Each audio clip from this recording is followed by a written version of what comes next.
From the studios of Postscript Media and Canary Media. I'm Laura Pierpoint, and this is Catalyst. One of the challenges of transmission is how hard it is to get new technologies on our grid. All the systems that I'm talking about are being used in other countries. We just haven't been using them in the United States yet. It seems like transmission in the U.S. just keeps fizzling out. We know we need more of it, but we can't seem to get past some of the massive barriers like local and state NIMBYism, federal permitting problems, technology that hasn't fundamentally changed in decades. But there's new technology in the pipeline and new policies under consideration, and this could lead to some breakthroughs.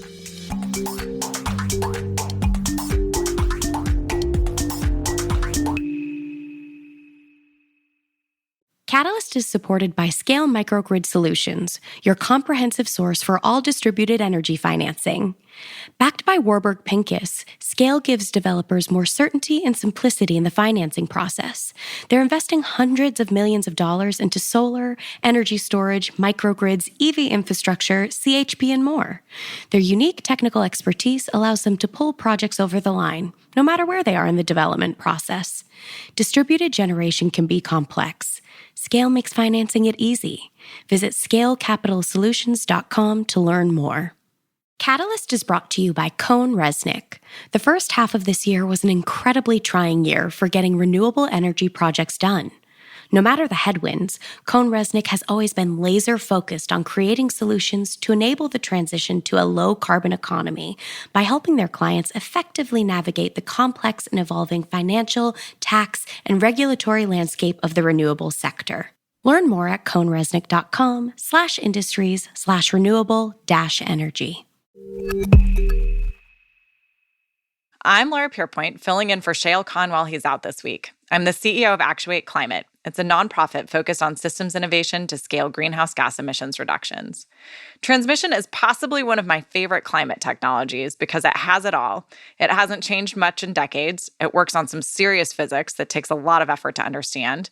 It's been dramatically underappreciated, and it's finally starting to get some of the attention it deserves. I recently stumbled across an Atlantic article by Robinson Meyer, and it has the perfect title.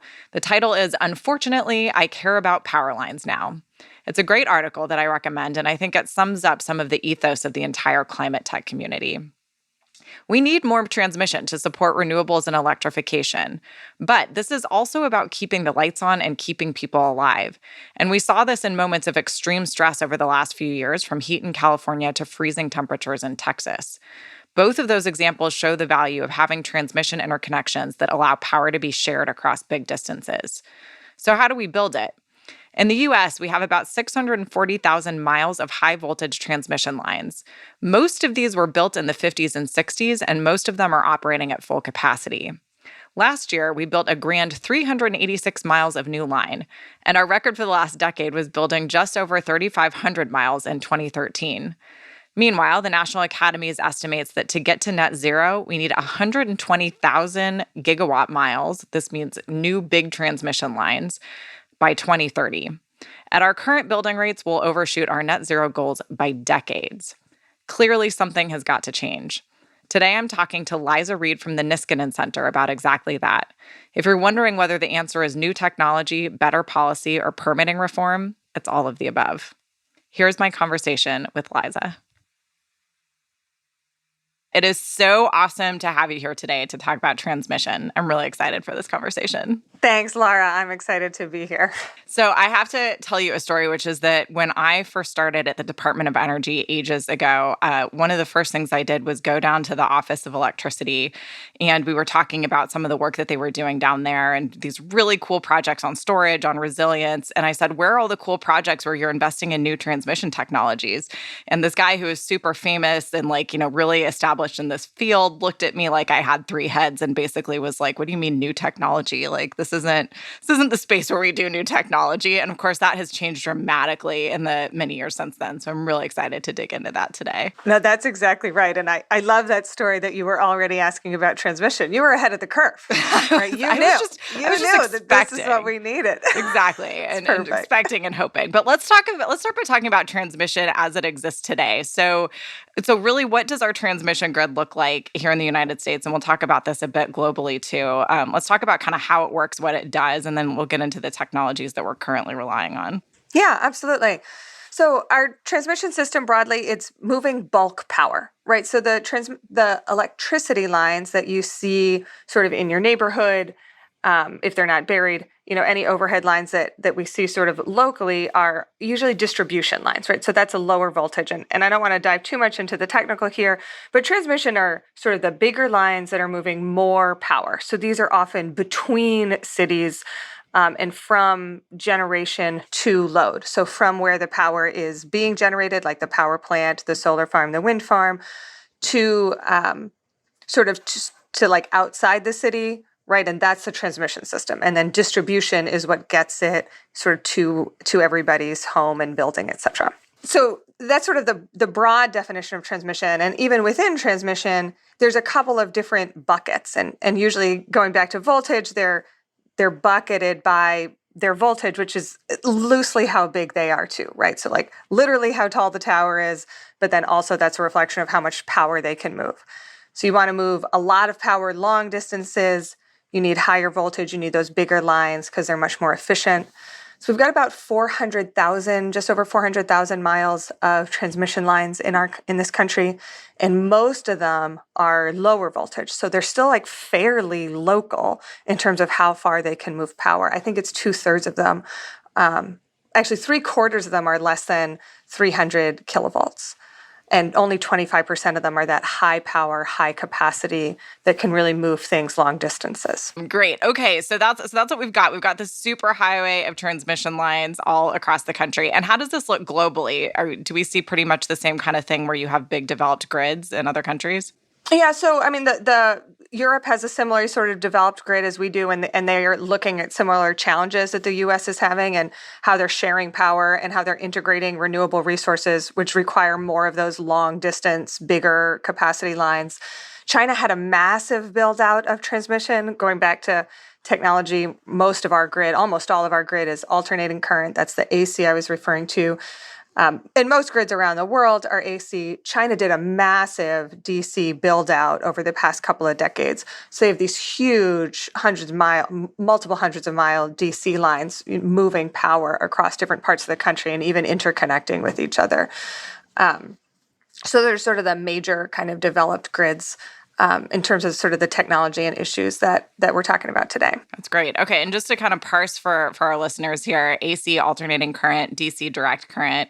We've got a little bit of DC in the world, a lot of AC here in the United States. Can you explain what the differences are among those two basic technologies? We'll get into more of the details later. Yeah, absolutely. So AC is the sine waves. If anybody remembers their physics classes, right? AC, the alternating current is it's alternating, right? It's going up and it's going down. It's a fascinating, complex physics process. And DC is direct current, so it's not alternating at all. It is staying the same at all times. Functionally, what it means for the grid is that DC power can move longer distances more easily. So that alternating current creates some flow issues. But when you know exactly sort of what the current and what the voltage are going to be all the time, like you have in DC, you can move more power longer distances a lot easier. So you get much higher capacity in a direct current system. But it's newer. In the history of electricity transmission, we're looking at 140 years that we've had high voltage alternating current solutions. We haven't had direct current for that long, right? So the reason that Thomas Edison didn't succeed with a direct current grid is that he couldn't get sort of the high voltage opportunities, that lower loss system. That didn't come around till the 1940s, right? And then a new technology in the 70s, and then the newest technology in the 2000s, 2020s. So much slower development process for direct current than we've had for alternating current. Okay, so transmission technology. We've got alternating current and direct current. Let's talk a little bit about the functional, just physical wires themselves and what they're made out of. Can you say a little bit about that? You know, what's actually inside the cable? What's outside? What is it that we're looking at when we look up at our really cool transmission lines that we're always trying to seek out wherever we are? Yeah, when you're looking at these transmission lines, mostly what you're looking at is aluminum. It's a whole lot of aluminum. Copper is the most conductive of the metals. Aluminum is less conductive than copper, but it's a lot lighter and it's a lot cheaper, right? And so sort of quickly that math worked out, that sort of economics worked out, that it makes far more sense to be making these lines out of aluminum. So there's a couple of different sort of traditional kinds of electricity transmission lines. ACSR is kind of the default, and that stands for aluminum conductor steel aluminum conductor steel reinforced.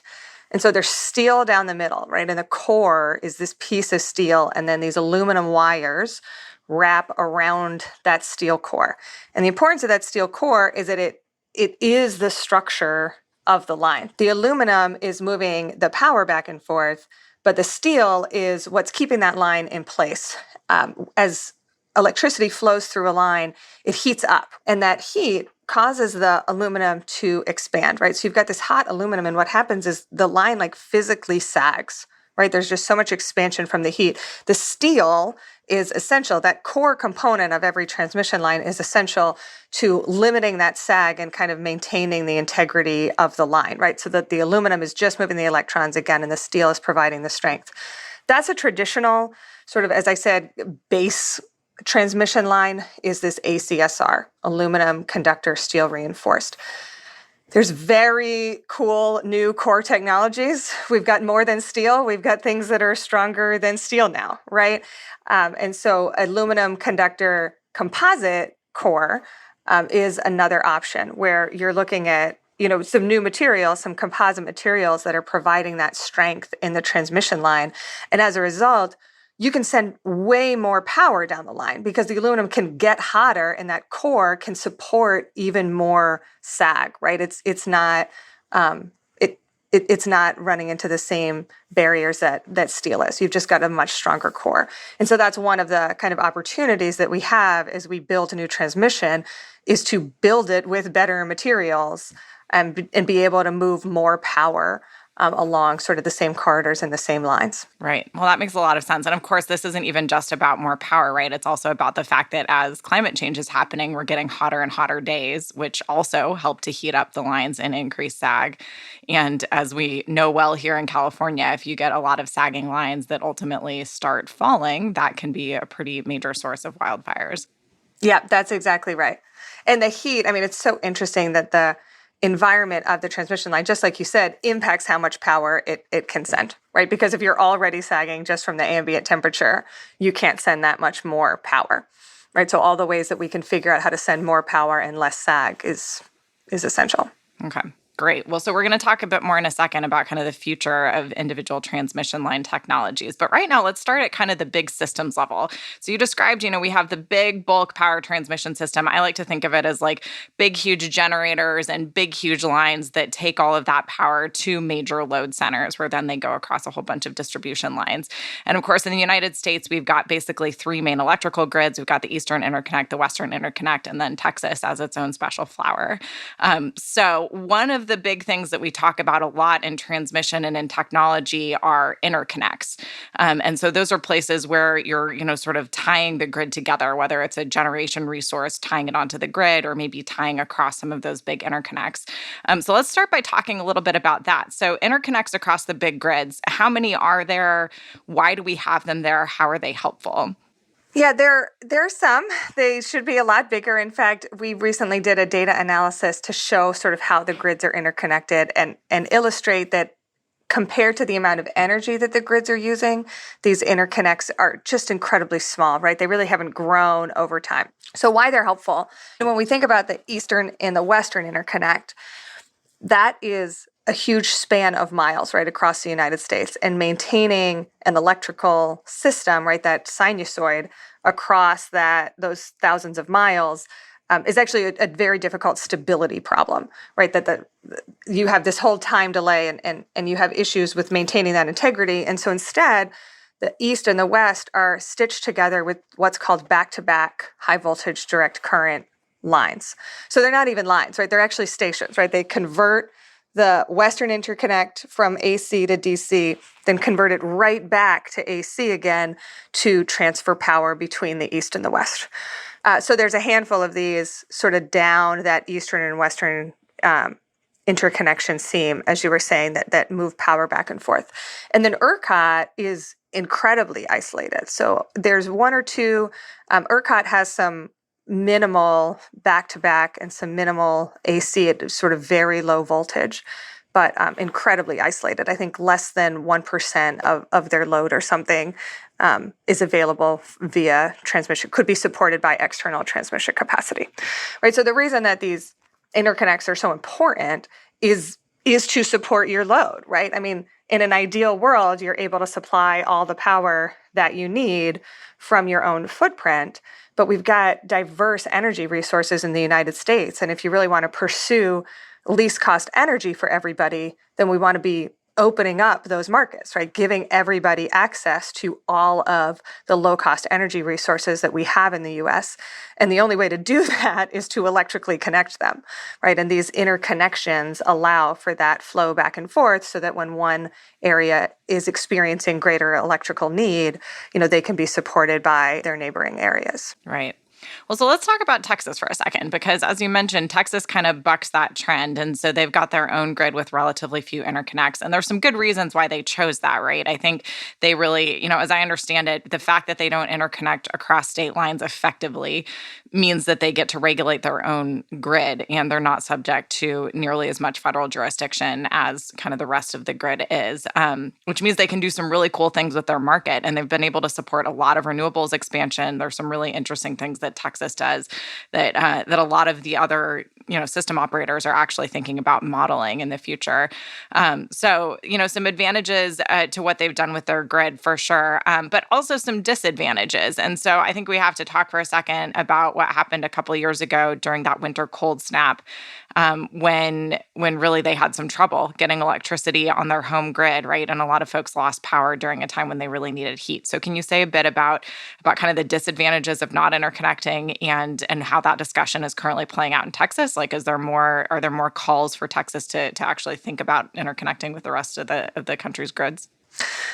Yeah, so you did a great job sort of explaining why ERCOT has separated itself, because it is what you said is exactly right. It is not completely devoid of federal oversight, right? There is some, but it is able to kind of limit that oversight and have some independence in how they make their decisions.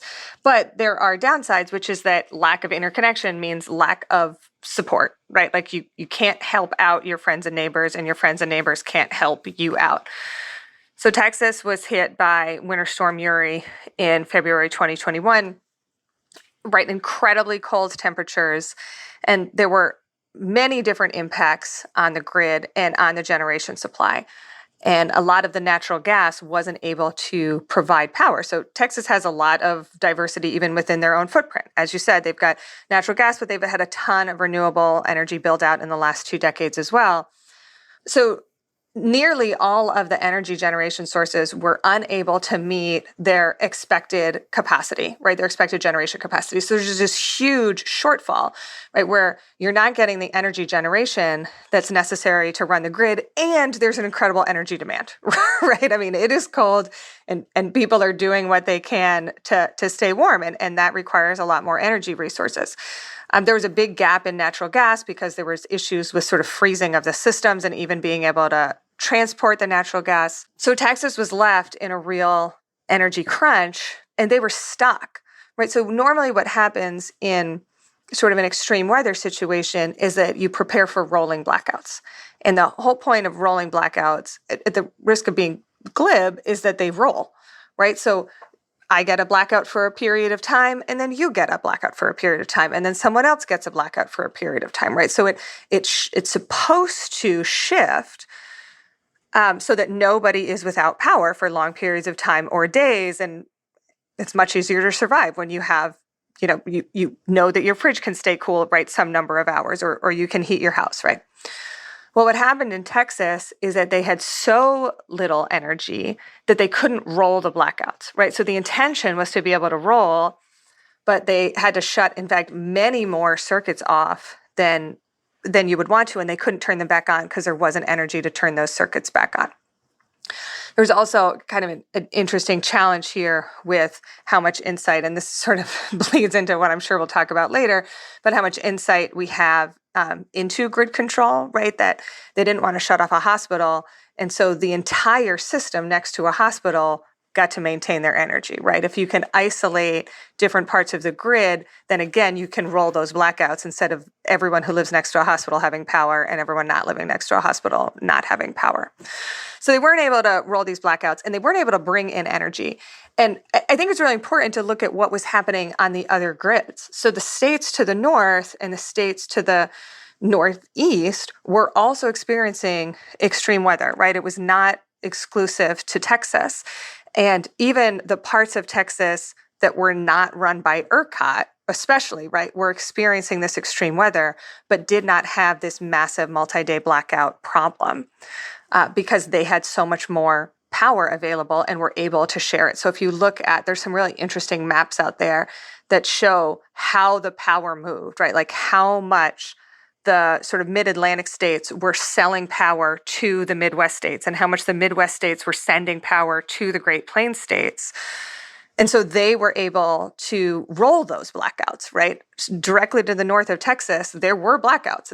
They still had an energy gap, but they were able to roll them, right? And so they didn't see the, billions in economic damage, and they didn't see the deaths, quite frankly. I mean, over 100 people died in Texas as a result of their inability to get more power on the grid. Right. Well, and this sounds like this is going to become increasingly important as climate change, means that we need to be more resilient. And also, hopefully, as we start to rely on renewable power, where there's going to be really big differences in the availability of resources. So does that mean that we're going to see a whole lot of additional interconnects popping up, at least, across the Eastern and Western interconnect and with Mexico and Canada, or is that TBD? That's my desire. That's what I like to see happen. And there's a lot of developers who want to see that happen as well, right? Because it goes to the market access question. It goes to resilience and reliability, right? There's all these reasons that is incredibly valuable, and we should be pushing for that. The Federal Energy Regulatory Commission just had a task force. So they all year, for the past 12 months, they've been doing this really interesting task force with FERC, the Federal Energy Regulatory Commission, those 5 commissioners, and then 10 commissioners from NARUC. So they're state-level commissioners from the National Association of Regulated Utility Commissioners. And they had a whole session in July talking about this interregional transmission, right? Because it's not even just the 3 grids that you mentioned, right? The way that our grid is actually managed is even smaller grids within that. And so I was saying earlier, those Great Plains states, right, are largely under one sort of grid operator, and then the Midwest or the mid-continent, because it technically goes all the way down south to Louisiana, right? That's another grid operator. The mid-Atlantic states, right? So all of these grid operators also have really different abilities to transfer power between each other. And so we really do need to see so much more transmission connecting these regions, not just the East and West and Texas, but all the grids in between. It's absolutely essential, but getting the policies in place is actually one of the challenges for moving that forward. Scale Microgrid Solutions does a lot more than build industry-leading microgrids. Combined with their technical expertise, Scale finances and acquires distributed energy projects of all sizes.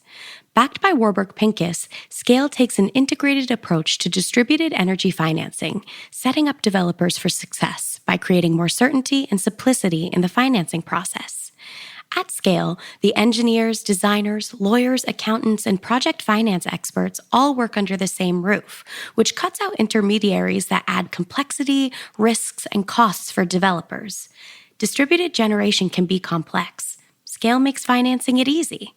Visit scalecapitalsolutions.com to learn more.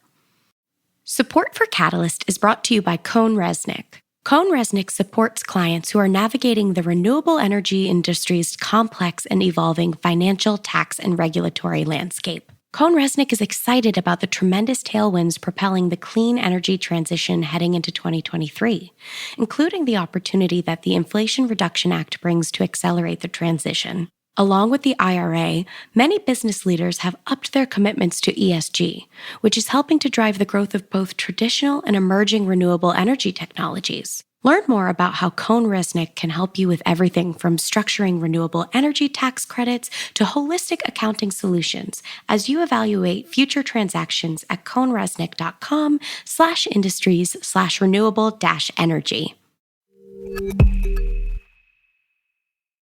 And of course, then the other kind of grid interconnection that we often talk about is when we get big new generation on the grid, right? Because there's a specific interconnection and kind of a tie you have to make there. So let's talk about that because we need a lot more clean power. A lot of that's going to be, variable renewables. So what does it look like to try to get that interconnected? I know that, I've heard, for example, about there being really long queues to do interconnects for new power. So why is that the case? And are there any new technologies that can kind of help move us along in terms of interconnecting new power when we need it? Yeah, absolutely. There's more than a terawatt of energy generation in these queues across the United States that aren't able to come online because we don't have the necessary transmission to support them. So what happens is if you're a generator and you want to add yourself to the grid, there's an application process, right? You raise your hand and you say, please, can I be added to the grid? And the grid operator does an analysis of, or at least is supposed to do an analysis of what impacts that generation being added exactly where it wants to be added is going to have on power flow. And then if there's impacts that could make the power, that could cause problems in the existing power flow, then, and they need to add more transmission, then that transmission needs to be kind of identified and built so that this generation capacity can be added. And it seems pretty straightforward, but it has gotten very complex. And so those queues, were used to be a couple of years and now are 4 years or longer just to get out of the queue. And so you have a lot of projects dropping out of the queue, and there's this sort of frustrating incentive to get in the queue because it's going to take 4 years. And so there's this other, issue of, is everybody in the queue a project that's actually going to get to completion, right? Or are they just holding a place in the queue? Well, it's hard to tell anymore, right? If it's 4 years until you can get your interconnection, have you dropped out because you were just a placeholder that couldn't turn into a project? Or have you dropped out because this was too long, right? And you couldn't line up all the capital and sort of maintain everything to get connected. So these interconnection issues are a huge problem, and the lack of transmission is one of the issues, right? We need more transmission to move more power around from more and different places than we have historically. We used to just move coal on trains to coal plants, right? And we could move natural gas on natural gas pipelines to natural gas plants. But now we need to move the transmission. We need to move the power from where it is via electrons, right? That's got to be a transmission line. So we need more transmission built so that we can get all this power interconnected.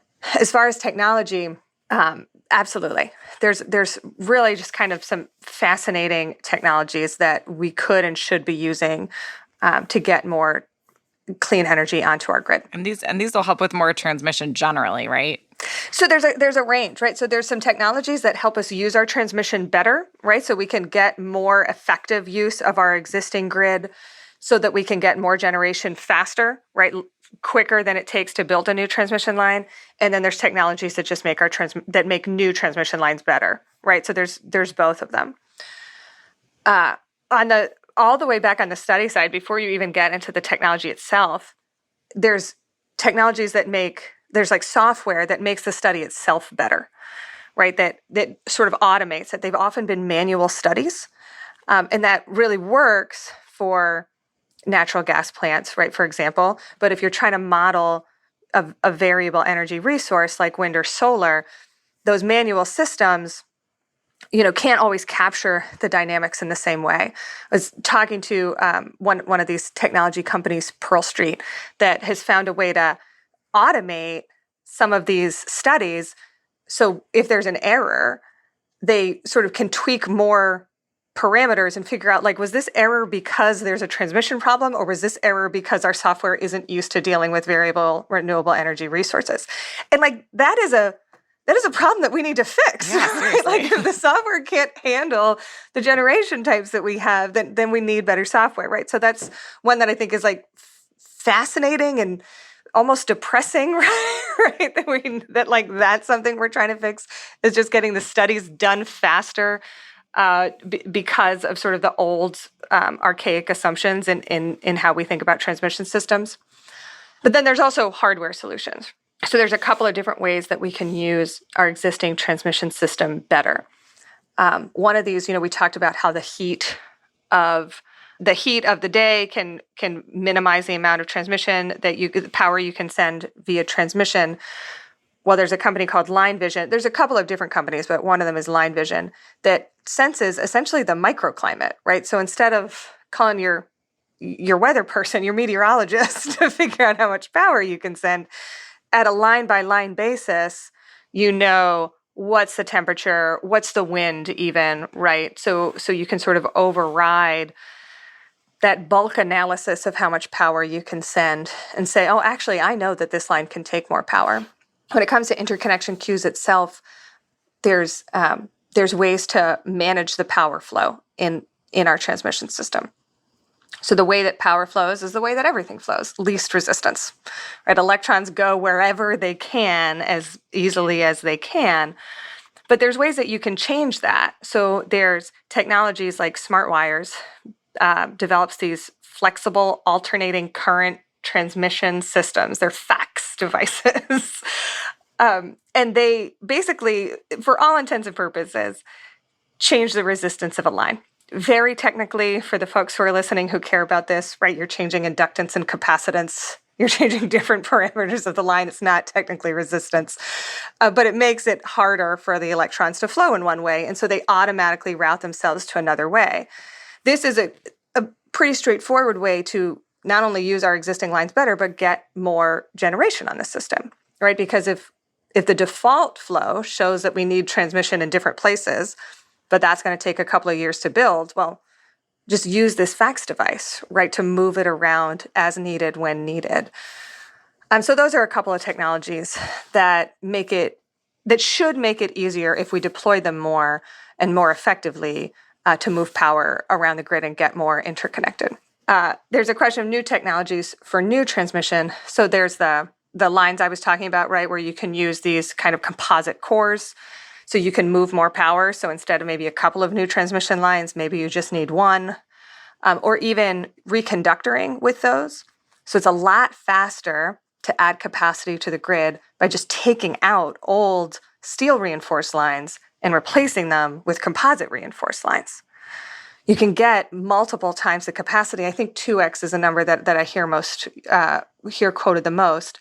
And you're not even building anything new, right? You're just replacing the line with something that can carry more. So that's one option. You can use that in rebuilding lines or building new lines. And then, of course, HVDC, right? That's my favorite technology. I wrote a whole dissertation on that technology because you could move more power, as I already said, sort of longer distances. But HVDC is also more controllable, right? Because it's that direct current, right? It's the stable current and flat line current and voltage. You don't have to control a sinusoid and worry about stability.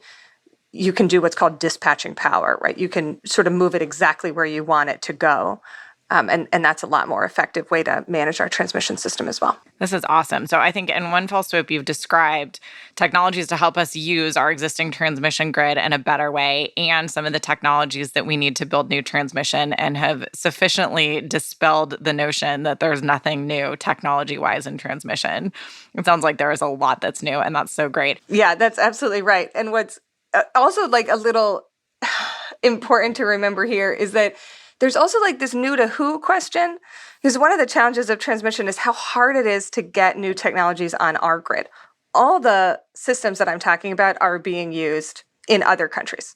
We just haven't been using them in the United States yet. And I just think that's important to emphasize, right? That, these probably existed when you were down at the Office of Electricity asking what we could be doing, and we weren't looking at them then, and we're only slowly looking at them now.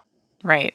And so why is that other countries are farther ahead? Is it because they're new regions where they're building out their grid and they're kind of starting fresher than we are? Or is there some other reason that they've been more focused on these kinds of technologies?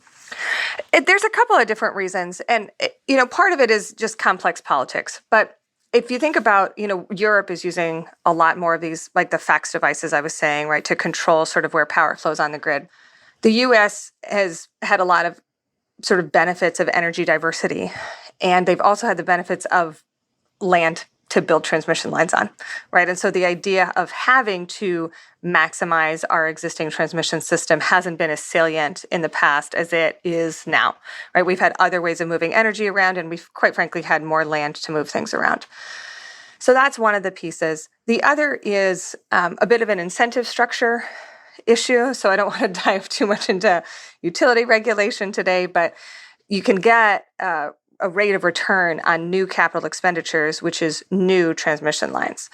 But you don't get that same benefit as an investor-owned utility for just maximizing what you already have in your system, right? In most places, right? And so other countries have looked at different ways of incentivizing using the existing infrastructure that you already have and how to make that attractive from an investment perspective. Yeah, no, that makes a lot of sense. One of my great frustrations in my previous life as a utility was that at the time, we could make investments in anything that was a hardware-related expense, but something that was like software as a service was not treated the same way. You couldn't make money the same way on it. And it was sort of like, seems like a very 19th century approach to doing things. But it's okay. We're working on it. We're getting through these things. Okay, so that's really great. Let's talk a bit about some of the additional new technologies that are out there. So first of all, medium voltage DC. You've talked a little bit about high voltage DC, but what's going on with the medium voltage world? Why is that something that folks are talking about these days? Yeah, medium voltage is very much in the sort of academic space, but I think we're going to see it moving more into the grid space, right? Where medium voltage is lower than high voltage, it's higher than low voltage. It's like the Goldilocks of voltages. And it's, probably going to be at that transmission distribution interface is where we might see that medium voltage DC, or even within the distribution system. And going back to what I said about high voltage, right? DC is more controllable, right? And so putting more kind of easily controllable links and lines at that interface and even within the distribution system is going to be, I think, a real opportunity in the coming decades. We don't have those systems right now. For the most part, there's a cost question, right? We're still figuring out high voltage DC and the cost effectiveness of that and getting used to building it. We've got a lot of low voltage DC. I'm talking on one right now, right? We've got low voltage DC everywhere. And that's why, even though we're not seeing a lot of movement yet in implementing medium voltage DC, I think on the horizon, that could be something we see because it just sort of naturally connects the two pairs. Okay. Got it. So, okay. And again, we're really talking about transmission. The goals here are to basically enable new kinds of generation to come onto the grid, clean sources of generation, in addition to obviously making sure that our grid stays super reliable. So continuing into the technologies that help us do that. So we talk a lot about non-wires alternatives within the utility business. So that, I think, is a really generic class of things that you can do that are not build a transmission line. But do you have more to say about some of the technologies involved in non-wires alternatives that we haven't covered so far? I think I'll add that there's a whole host of them. I've only named a couple, but there's a whole host of companies working in this non-wires alternative space. There's even sort of topology management, which is even further back than controlling an individual line, right? Where you're looking at how power is getting dispatched and looking at patterns and figuring out different ways to maximize dispatch across the transmission system. So there's lots of different levels at which these non-wires alternatives can be used and should be used. I think it's important to also recognize how much more transmission we need, right? So it sometimes can seem like we're at odds with each other, the non-wires alternatives versus transmission, but you'll never find a transmission advocate who says we don't need non-wires alternatives. We're absolutely for all of it, right? But the scale that we need to decarbonize the electricity system means we need to get twice as much transmission capacity or more in the coming decades. So that's going to be a lot of new transmission, and then hopefully a lot of ways to better use the transmission that we have and that we're adding. Right. That makes sense. I know a lot, again, in the utility world, we would talk about non-wires alternatives as a way to help you defer the need for different kinds of infrastructure investments. It doesn't mean that you never have to build that transmission line or that substation, but it can really enable you to take some more time to figure out your needs, to save up money to do what you need to do a little bit later down the road, which is hugely valuable, particularly with these 4 to 5 year queue interconnection times, right?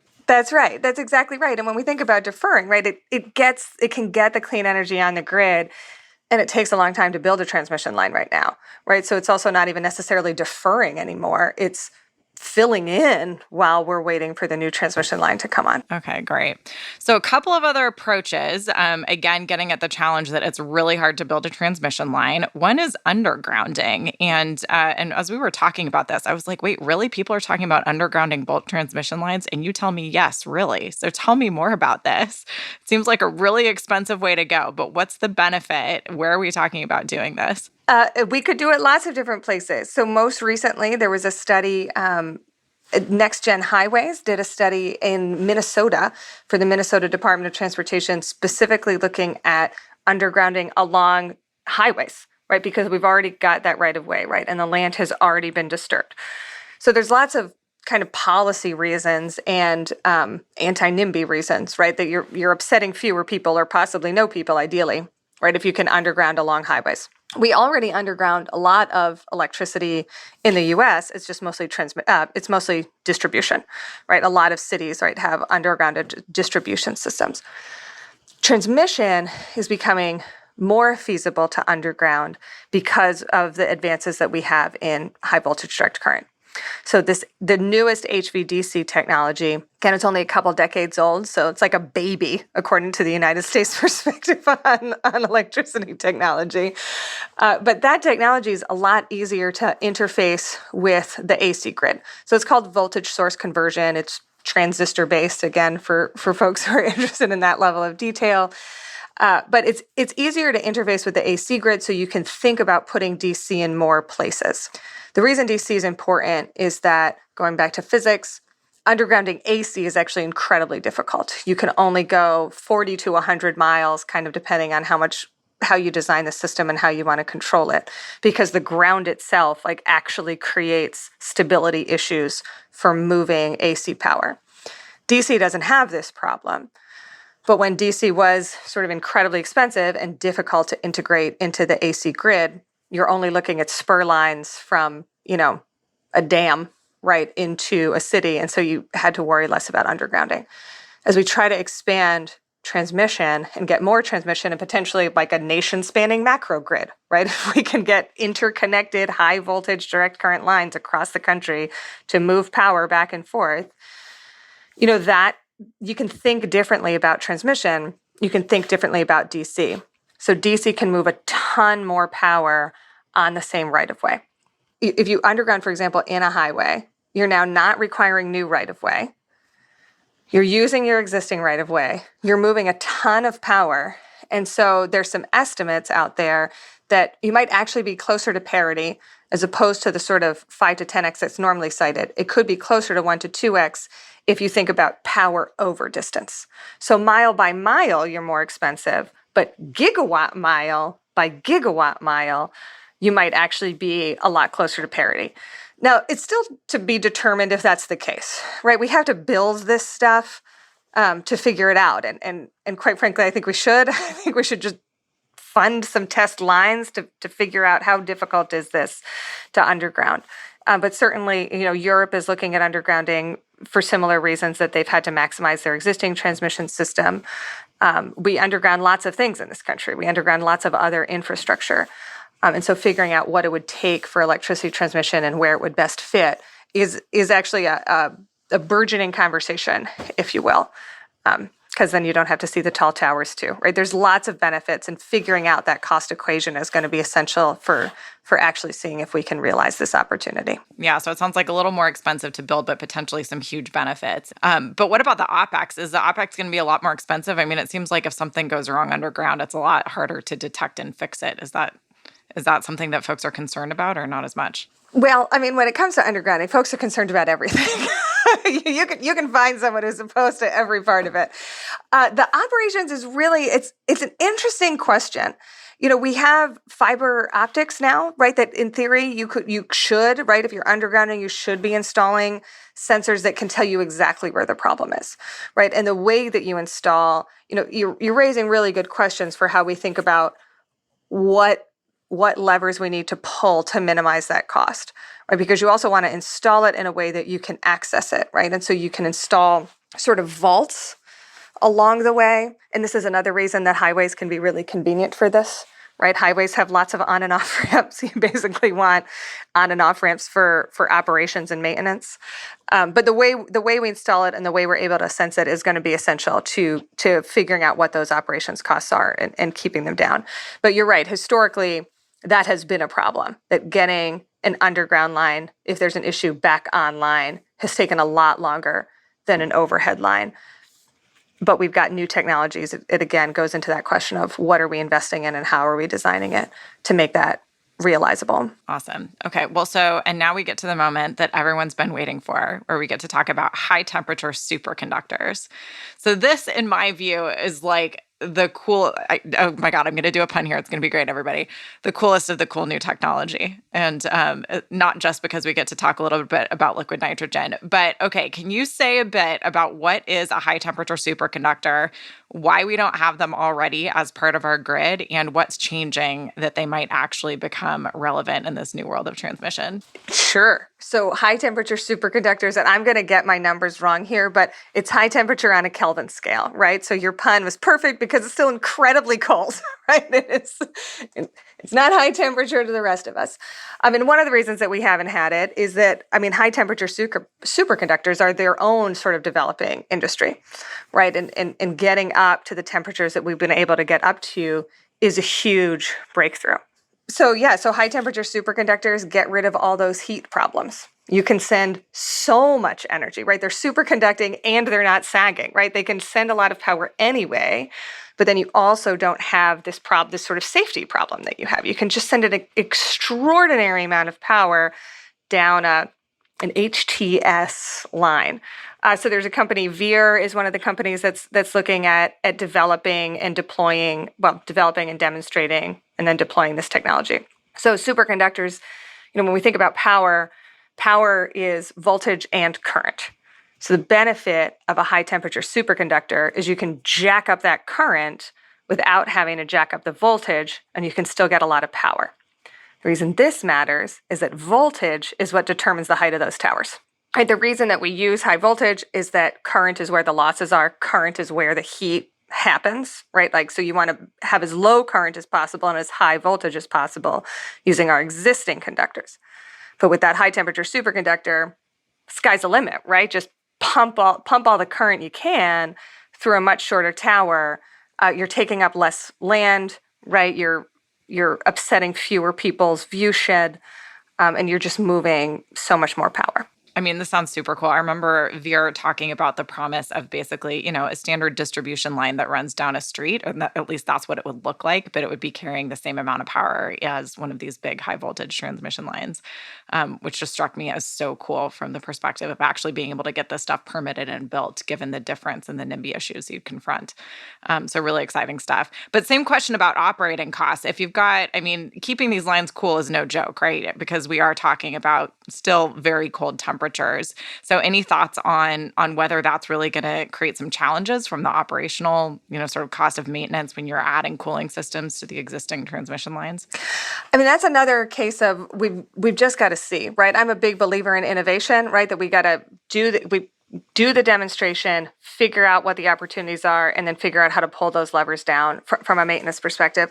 One thing that's cool about Veer is that they're overhead lines, right? So normally when we think, I don't know if, when I say normally when we think of superconductors, I don't know how normally people are thinking of superconductors. Every day. But people were imagining encased and underground, right? And so you had all of your undergrounding problems plus all of your superconducting problems. It's potentially different if you have an overhead line, right? And that's kind of a very cool innovation in the way that they're encasing those conductors so that they can still be overhead. which is, again, not to diss undergrounding, because I think there's tremendous opportunity there, but handle one set of challenges at a time, That makes total sense. Okay. So we're getting towards the end here, and there's an entire conversation that we could have. We could probably redo this whole thing and talk about distribution systems. So I don't think we're going to have time to get into that deeply today. But I did want to just raise one thing, which is that we've talked a lot about needing new transmission in order to bring new clean generation onto the grid.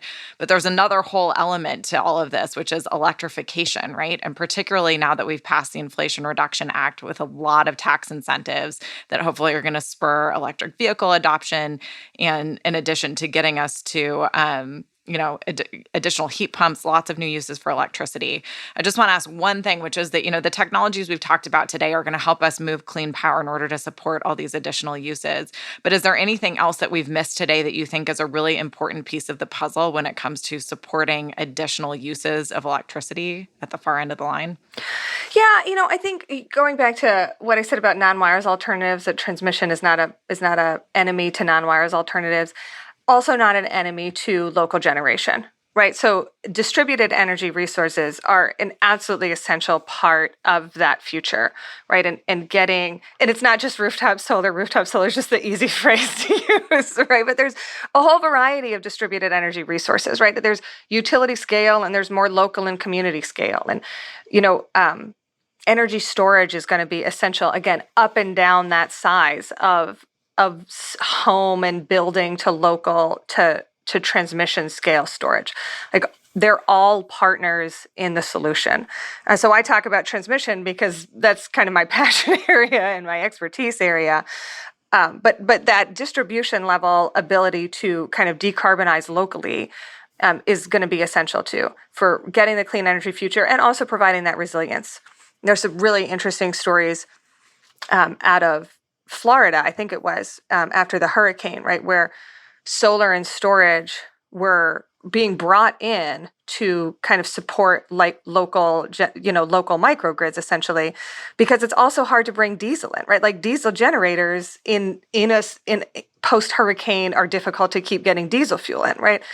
And so there's a really interesting story that I was reading about that the solar storage, or even just solar, minimize the amount of diesel you had to use. So it's not quite a completely independent system yet, but it's a lot cleaner, and it can last a lot longer from a resilience perspective when you can partner sort of all these things together kind of on the journey.